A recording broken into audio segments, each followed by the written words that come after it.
मुख्यमंत्री देवेंद्र फडणवीस यांच्यासोबत आपली भेट होणार होती, पण ती शक्य होऊ शकली नाही, काय सांगता? नाही, माननीय मुख्यमंत्री देवेंद्र फडणवीस यांच्यासमोर माझी भेट होणार होती ही काही खरं नाही आहे। या कार्यक्रमाच्या निमित्तानं मी ज्या ठिकाणी उपस्थित राहिलो, जर औपचारिकरित्या त्या ठिकाणी भेट झाली तर भेट घ्यावी असा माझा प्रयत्न होता।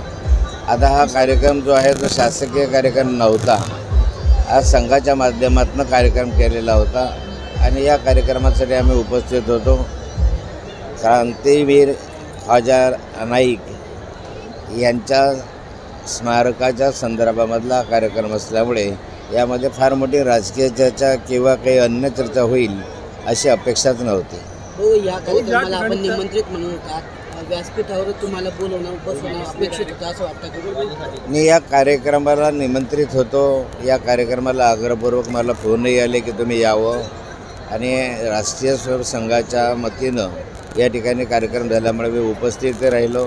पण या ठिकाणी अपेक्षा नव्हती की सर्वांना स्टेजवर या ठिकाणी स्थान द्यावं। या ठिकाणी मोजक्याच लोकांना स्टेजवर त्या ठिकाणी स्थान देण्यात आलं आणि सर्व बाकीचे आमदार जे आहेत याच्यातले किंवा मान्यवर आहे त्यांना समोर VIP याच्यामध्ये बसवण्यात आलं। शरद पवार गटाने आज जे आहे पिंपरीला मुख्यमंत्र्यांना काळे झेंडे दाखवलेले आहेत। आम्ही विरोधी पक्षामध्ये आहोत आणि स्वाभाविकता जे अनेक विषय आहेत त्या विषयाच्या संदर्भामध्ये जे समाधानकारक उत्तर सरकारकडून मिळत नाही त्या विषयाचा निषेध आम्ही व्यक्त करत असतो। आज कर्जमुक्तीची घोषणा माननीय मुख्यमंत्र्यांनी निवडणुकीच्या कालखंडात केली, विजेच्या संदर्भामधले विषय, अनेक विषयाच्या संदर्भात कापसाला भाव देऊ वगैरे सांगितलं, पण प्रत्यक्षात त्या ठिकाणी कृती झाली नाही आणि म्हणून असे जे विषय असतात त्या विषयाच्या संदर्भामध्ये सरकार म्हणून आम्ही निषेध व्यक्त करतो।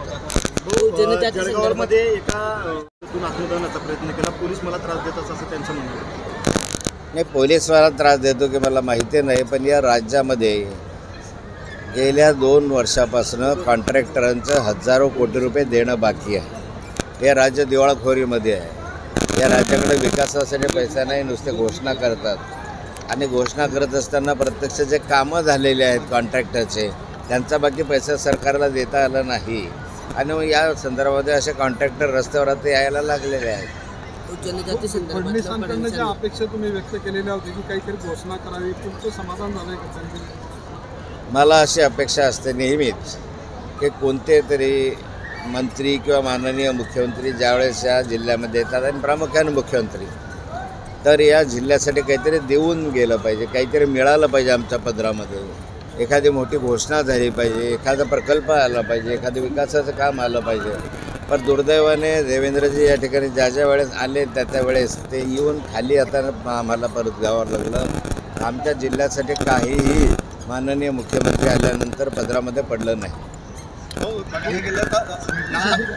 भेटीसाठी काही प्रयत्न केले होते का तुम्ही?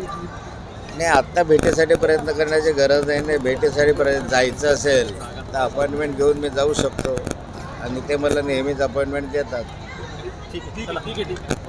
की तुमच्या याच्यावर की राजकारणामध्ये जे असतो की पूर्णविराम नसतो, बस स्वल्पविराम असतो असं बोलले होते तुमच्या बाबतीत भाजपचे चंद्रकांत पाटील मंत्री।